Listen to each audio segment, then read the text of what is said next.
O Evangelho de João, capítulo 19. Aí Pilatos mandou chicotear Jesus. Depois os soldados fizeram uma coroa de ramos cheios de espinhos e a puseram na cabeça dele e o vestiram com uma capa vermelha. Chegavam perto dele e diziam: "Viva o Rei dos Judeus!" E davam bofetadas nele. Aí Pilatos saiu outra vez e disse para a multidão: "Escutem, vou trazer o homem aqui para que vocês saibam que não encontro nenhum motivo para condená-lo." Então Jesus saiu com a coroa de espinhos na cabeça e vestido com a capa vermelha. "Vejam, aqui está o homem", disse Pilatos. Quando os chefes dos sacerdotes e os guardas do templo viram Jesus, começaram a gritar: "Crucifica! Crucifica! Vocês que o levem e o crucifiquem. Eu não encontro nenhum motivo para condenar este homem", repetiu Pilatos. A multidão respondeu: "Nós temos uma lei, e ela diz que este homem deve morrer, porque afirma que é o Filho de Deus." Quando Pilatos ouviu isso, ficou com mais medo ainda. Entrou outra vez no palácio e perguntou a Jesus: "De onde você é?" Mas Jesus não respondeu nada. Então Pilatos disse: "Você não quer falar comigo? Lembre que eu tenho autoridade tanto para soltá-lo como para mandar crucificá-lo."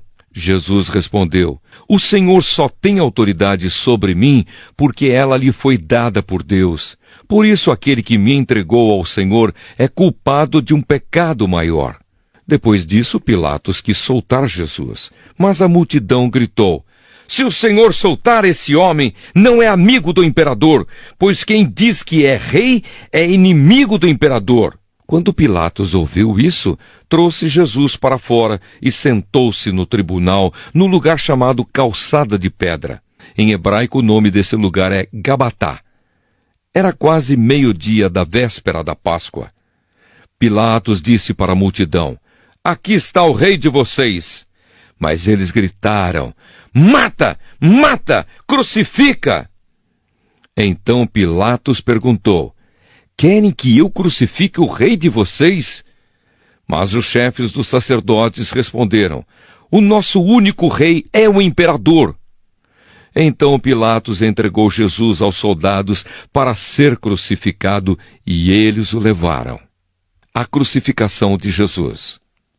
Jesus saiu carregando ele mesmo a cruz para o lugar chamado Calvário.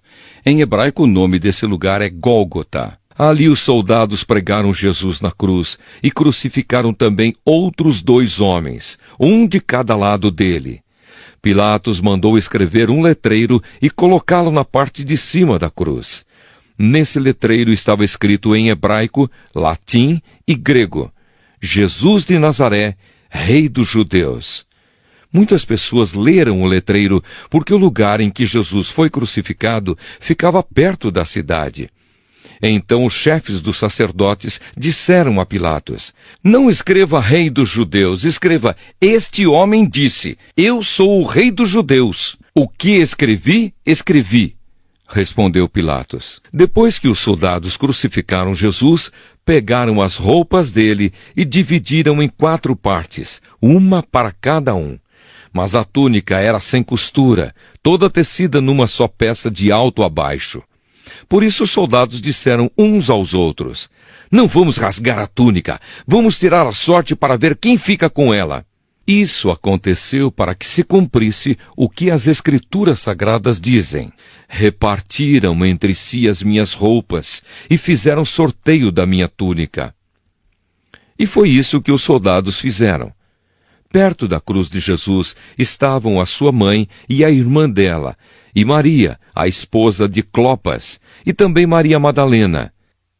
Quando Jesus viu a sua mãe e perto dela o discípulo que ele amava, disse a ela: "Este é o seu filho." Em seguida, disse a ele: "Esta é a sua mãe." E esse discípulo levou a mãe de Jesus para morar dali em diante na casa dele. A morte de Jesus. Agora Jesus sabia que tudo estava completado. Então, para que se cumprisse o que dizem as Escrituras Sagradas, disse: "Estou com sede." Havia ali uma vasilha cheia de vinho comum. Molharam no vinho uma esponja, puseram a esponja num bastão de hisopo e a encostaram na boca de Jesus. Quando ele tomou o vinho, disse: "Tudo está completado." Então baixou a cabeça e morreu. Um soldado fura ao lado de Jesus. Então os líderes judeus pediram a Pilatos que mandasse quebrar as pernas dos que tinham sido crucificados e mandasse tirá-los das cruzes. Pediram isso porque era sexta-feira e não queriam que no sábado os corpos ainda estivessem nas cruzes. E aquele sábado era especialmente santo. Os soldados foram e quebraram as pernas do primeiro homem que tinha sido crucificado com Jesus, e depois quebraram as pernas do outro. Mas quando chegaram perto de Jesus, viram que ele já estava morto e não quebraram as suas pernas. Porém, um dos soldados furou o lado de Jesus com uma lança. No mesmo instante saiu sangue e água. Quem viu isso contou o que aconteceu para que vocês também creiam. O que ele disse é verdade, e ele sabe que fala a verdade. Isso aconteceu para que se cumprisse o que as Escrituras Sagradas dizem. Nenhum dos seus ossos será quebrado. E em outro lugar, as Escrituras Sagradas dizem: eles olharão para aquele a quem atravessaram com a lança. O sepultamento de Jesus. Depois disso, José, da cidade de Arimateia, pediu licença a Pilatos para levar o corpo de Jesus. José era seguidor de Jesus, mas em segredo, porque tinha medo dos líderes judeus. Pilatos deu licença, e José foi e retirou o corpo de Jesus. Nicodemos, aquele que tinha ido falar com Jesus à noite, foi com José, levando uns 35 quilos de uma mistura de aloés e mirra. Os dois homens pegaram o corpo de Jesus e o enrolaram em lençóis, nos quais haviam espalhado essa mistura. Era assim que os judeus preparavam os corpos dos mortos para serem sepultados. No lugar onde Jesus tinha sido crucificado, havia um jardim com um túmulo novo, onde ninguém ainda tinha sido colocado. Puseram ali o corpo de Jesus, porque o túmulo ficava perto e também porque o sábado dos judeus ia começar logo.